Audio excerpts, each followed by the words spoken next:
Mesti ramai yang tak tahu cara simple macam mana nak dekor laman. Ni biar Min ajar korang simple je, tak terlalu heavy. Biasanya kalau nak laman nampak cantik, kita tanam pokok. Tapi selain pokok, ada banyak lagi benda yang korang boleh letak. Contoh macam pakai stepping stone. Untuk laman rumah ni, owner tukar rumput tiruan bunny grass dan dia nak pakai stepping stone. So, kita orang pun susun macam ni dan boom, laman rumah terus nampak upgraded. Stepping stone ni bukan je cantik, tapi dia buat laman rumah korang nampak lebih kemas dan teratur, lebih chill, dan paling best, tak perlu risau rumput kena pijak-pijak.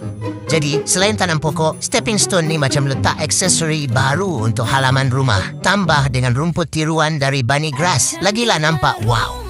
Siapa kata laman rumah tak boleh jadi cantik dan praktikal? Jomlah cuba, baru tahu. Okeylah, Min nak kira rumput kejap. Nanti Min share lagi. Jangan lupa follow, nanti kita hello-hello, okey? Let's get cantik semua cemburu.